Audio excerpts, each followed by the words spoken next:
Hello guys, how are you? I'm Hardeep Singh. Welcome back to your own YouTube channel. IELTS updates and recent exams. For more updates related to recent IELTS exam writing test topics, listening, reading, practice test, and speaking, you got guesswork. Please, guys, participate in everyday listening and reading practice test to achieve your desired band score in your actual IELTS exam. Please hit the like and subscribe button. Press the bell icon for the upcoming notifications. Don't forget like, subscribe and share my YouTube channel and my Facebook page, IELTS updates and recent exams. Part 1. First, you have some time to look at questions 1 to 6.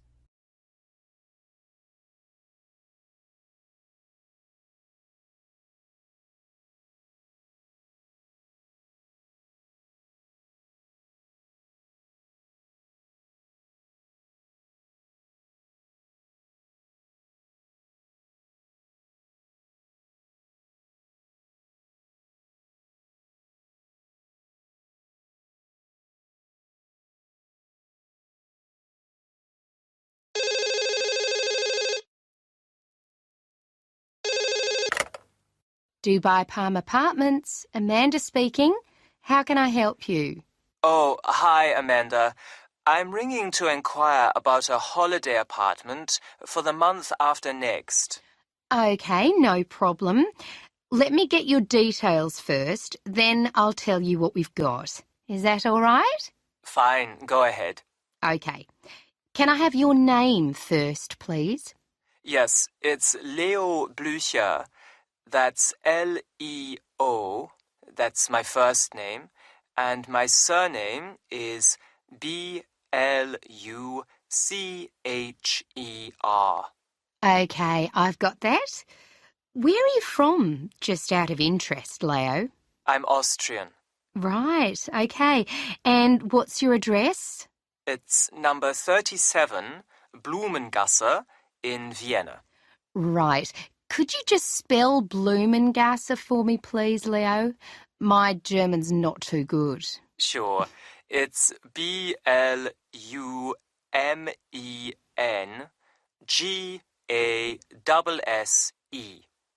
Great, thanks. And what's the weather like in Vienna at the moment? It's pretty grey and rainy, I'm afraid.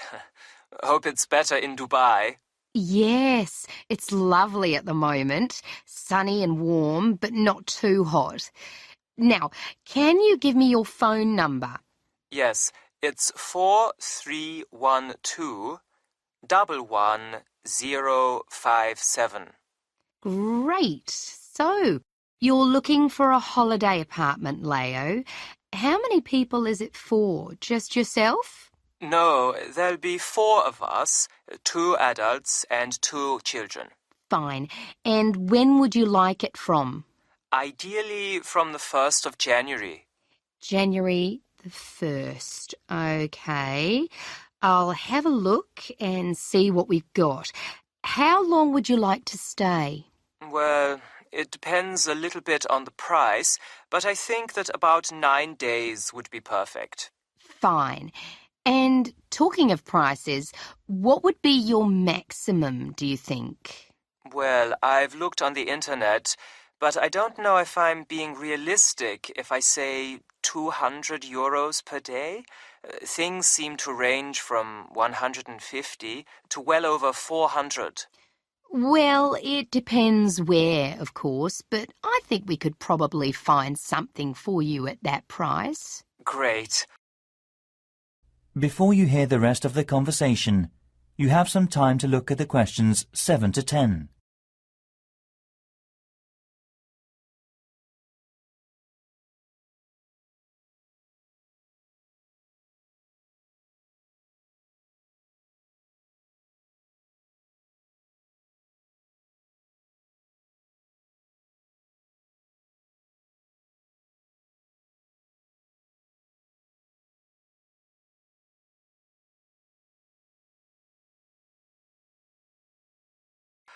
There are various other things, though. Our children are quite small, and we don't want to take them to restaurants all the time, So one thing we'd really appreciate is a fully equipped kitchen so we can do some cooking. Yes, I completely understand. Do you have any other special requirements? Yes, we live in the city centre, hundreds of miles from the sea, so we'd really like to be able to see it from our apartment. Okay, I'll note that down. All our apartments come with air conditioning and central heating, by the way. Oh dear, one thing I don't like is the noise of air conditioning in the background. Can you make sure it's as quiet as possible? Yes, I'll look into that. Anything else? Yes, just one more thing. We'd like to hire a car while we're in Dubai, so we'll need to have a parking space, I think. We don't want to have to walk a long way from the car to the apartment. I think you're quite right. I'll look into all these things and make a list of possible apartments. Do you have an email address so I can send them to you?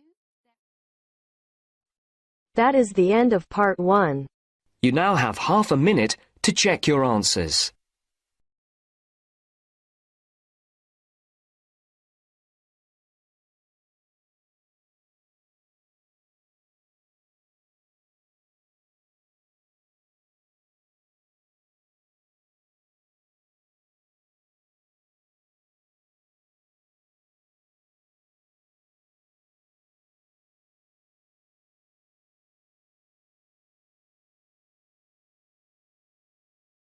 Now turns to part 2. First, you have some time to look at questions 11 to 16.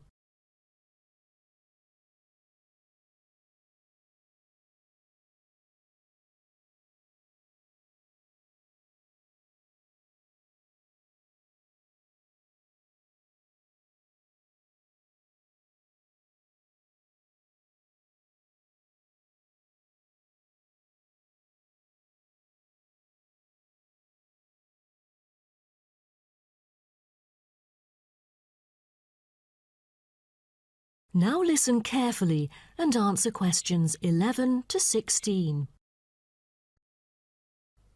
Hello and welcome to today's talk. Here with me is the famous botanist, Professor Alison Downing. So, Alison, tell us something about cocoa beans. Cocoa beans, also called cacao beans, are the primary constituent in making chocolate, grown in tropical areas in South and Central America, West Africa and Asia. The cocoa tree is often raised on small family-owned farms. When the harvested pods are opened to expose the beans, the pulp and cocoa seeds are removed and the rind is discarded. The pulp and seeds are then piled in heaps, placed in bins or laid out on grates for several days. During this time, the seeds and pulp undergo a process called sweating, where the thick pulp liquefies as it ferments.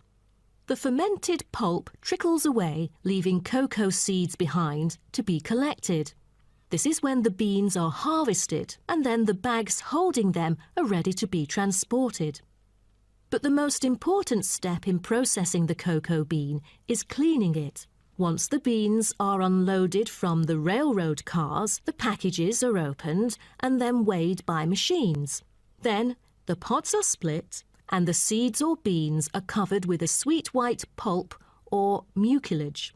On arrival at the factory, the cocoa beans are sorted and put in a hopper to be cleaned more rigorously. The wet beans are then transported to a facility so they can be fermented and dried. They are fermented for 4 to 7 days and must be mixed every 2 days. They are dried for 5 to 14 days, depending on the climate conditions. The fermented beans are dried by spreading them out over a large surface and constantly raking them. Then the beans are ready to be roasted. Now, roasting takes place at a high temperature, and then the beans are boiled in a heated chamber. During the roasting process, the beans will be expanded and cracked. But prior to this, the beans are trodden and shuffled about using bare human feet. During this process, red clay mixed with water is sprinkled over the beans to obtain a finer colour polish and protection against moulds during shipment to factories in the United States, the Netherlands, the United Kingdom and other countries. Now, back to what I was saying. After the beans are cracked, they need to be cooled. Then the roasted beans are sealed in pockets. Before you hear the rest of the talk, you have some time to look at questions 17 to 20.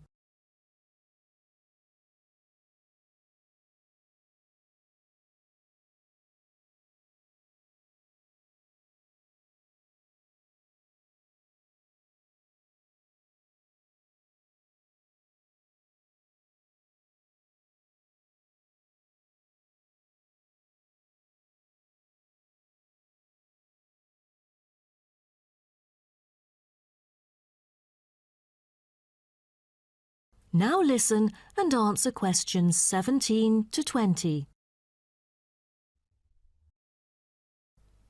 Wow, that is not a simple process, is it? But someone told me that different roasting levels of coffee can lead to different kinds of flavours. Yes, roasting coffee transforms the chemical and physical properties of green coffee beans into roasted coffee products. The roasting process is what produces the characteristic flavour of coffee by causing the green coffee beans to change in taste. Unroasted beans contain similar, if not higher levels of acids, protein, sugars and caffeine as those that have been roasted, but lack the taste of roasted coffee beans due to the Maillard and other chemical reactions that occur during roasting.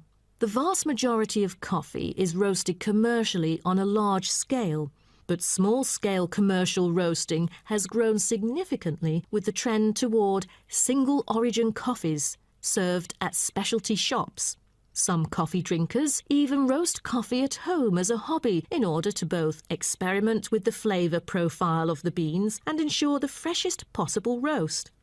So here I'm going to introduce some of these roasted coffee beans and their special flavours. Now, the first crack is lighter bodied and has a higher acidity level with no obvious roast flavour and is popular for its special mild taste. This level of roast is ideal for tasting the full original character of the coffee. The green beans are raw, unroasted coffee beans. They are strictly hard beans with a smoky flavour and are slightly acidic. We've also got French roast, and the flavour that comes across in French roast coffee usually has more to do with the roasting process than the actual quality of the beans. By the time the beans are dark enough to qualify as French, most of their original flavour has dissipated. In its place come the flavours of caramelising sugar, bittersweet coffee and often a bit of chocolate. And finally, espresso smoky. That is, coffee brewed by forcing a small amount of nearly boiling water under pressure through finely ground coffee beans. Espresso is generally thicker than coffee brewed through other methods, has a higher concentration of suspended and dissolved solids, and has creamer on top. As a result of the pressurised brewing process, the flavours and chemicals in a typical cup of espresso are very concentrated. Espresso is also the base for other drinks, such as cafe latte, cappuccino, cafe macchiato, cafe mocha, flat white or cafe americano. That is the end of part 2. You now have half a minute to check your answers.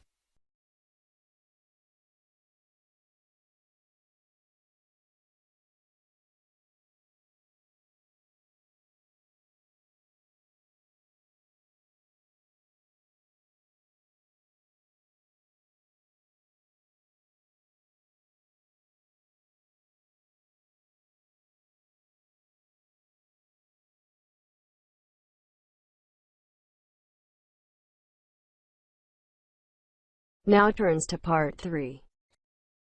You will hear a trainee teacher called Eve talking to her university tutor about her preparations for teaching practice. Before you listen, you have some time to look at questions 21 to 25.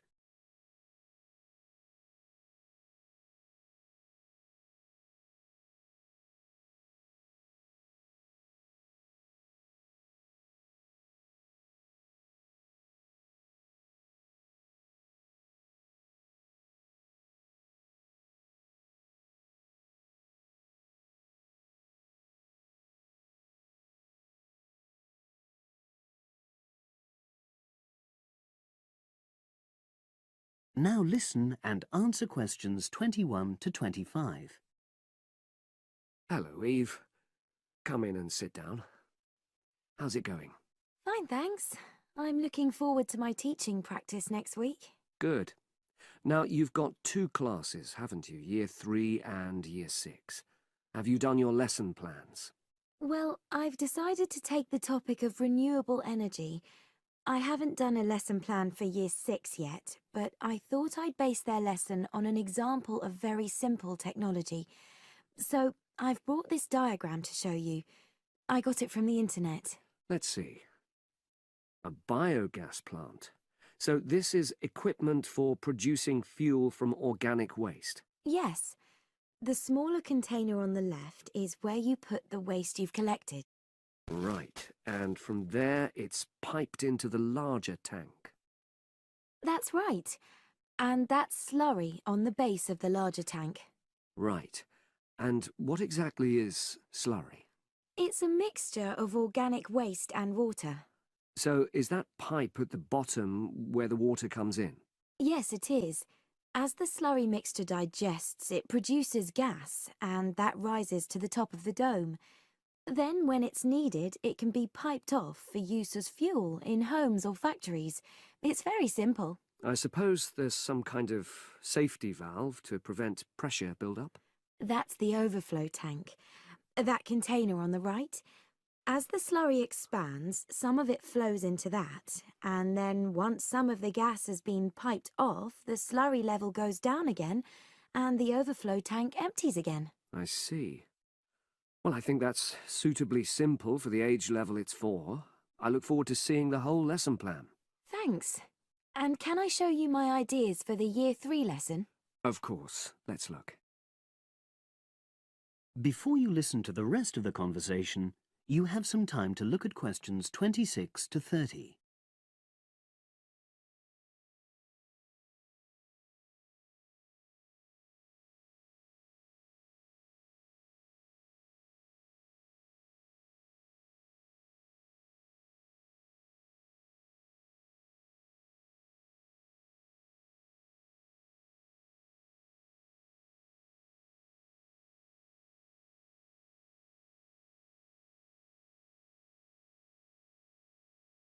Now listen and answer questions 26 to 30.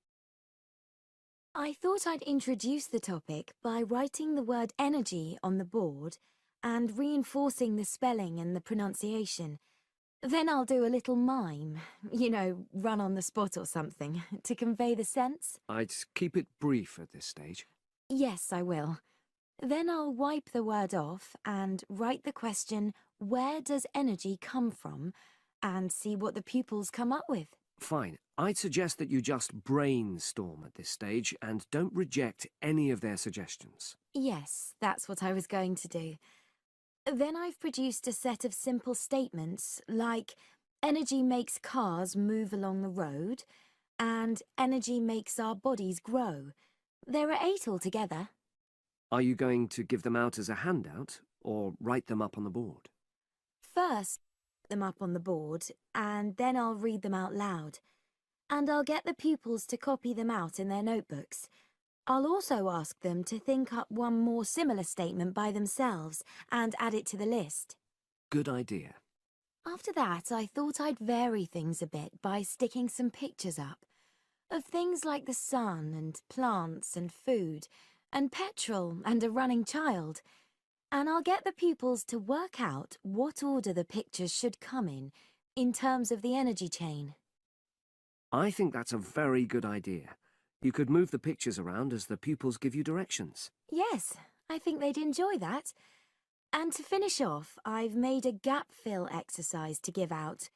They'll be doing that individually, and while they're writing, I'll walk round and check their work. Good.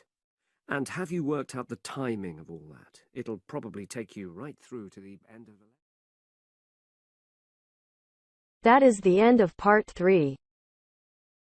You now have half a minute to check your answers.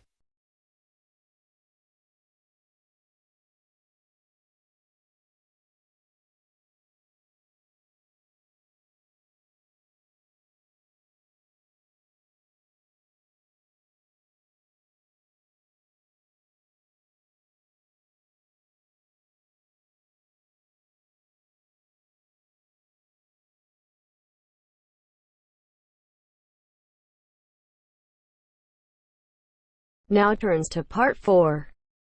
You will hear a lecture on climate change. First, you have some time to look at questions 31 to 40.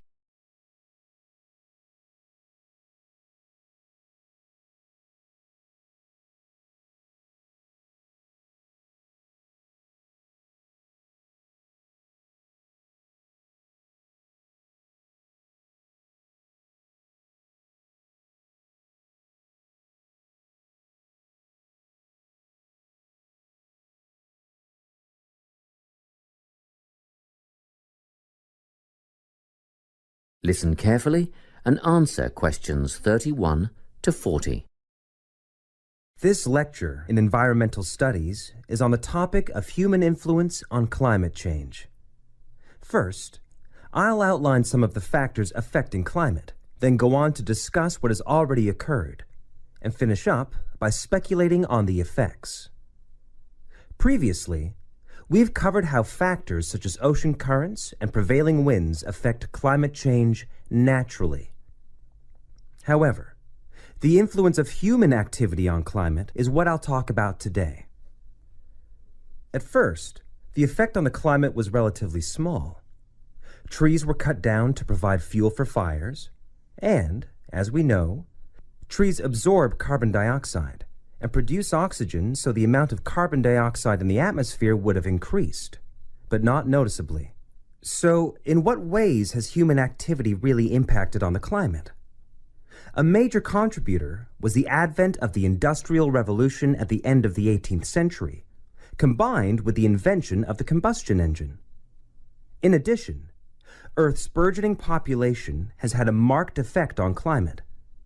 The first two factors saw increased amounts of carbon dioxide being released into the atmosphere from the burning of fossil fuels, such as coal and oil.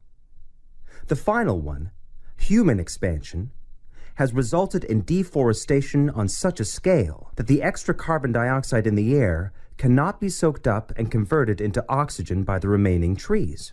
Okay, so what has already happened? Well, global temperatures have risen by 0.6 degrees Celsius in the last 130 years. Levels of carbon dioxide, methane, and nitrous oxide gases have escalated. Carbon dioxide concentrations have climbed by 30%, and methane levels have increased by 145% since the beginning of the Industrial Revolution. Gas, produced by fossil fuel extraction, livestock, and paddy fields, is primarily responsible for the growth of methane levels.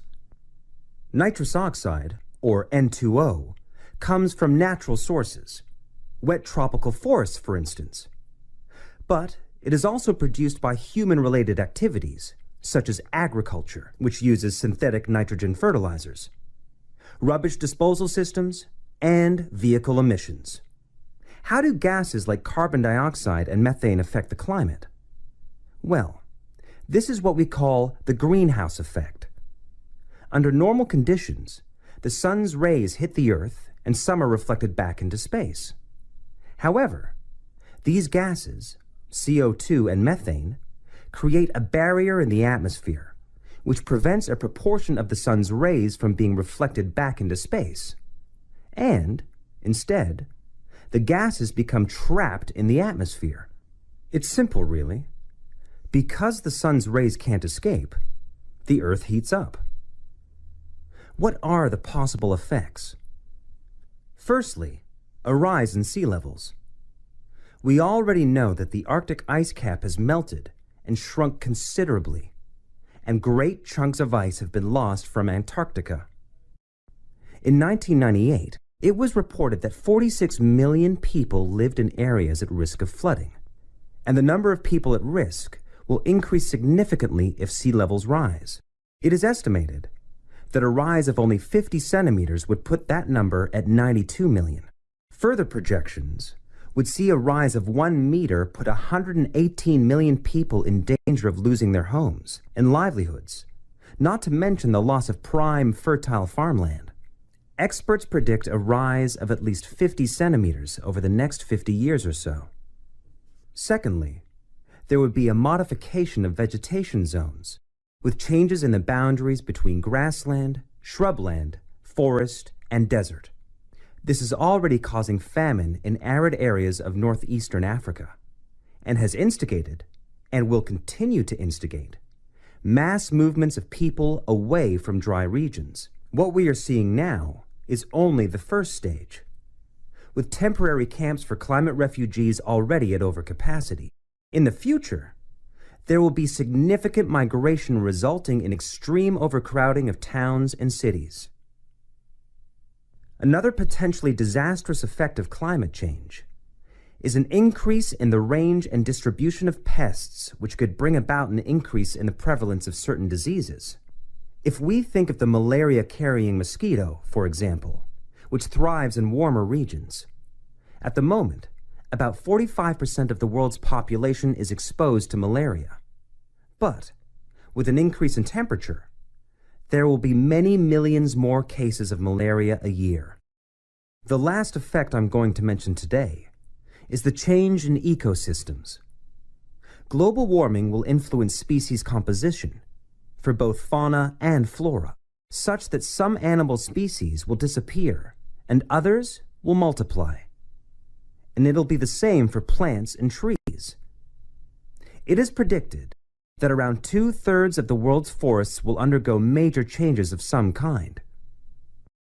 Scientists also expect deserts will become hotter, and, of course, desertification will continue at an increasingly worrying rate, and will become harder, if not impossible, to reverse.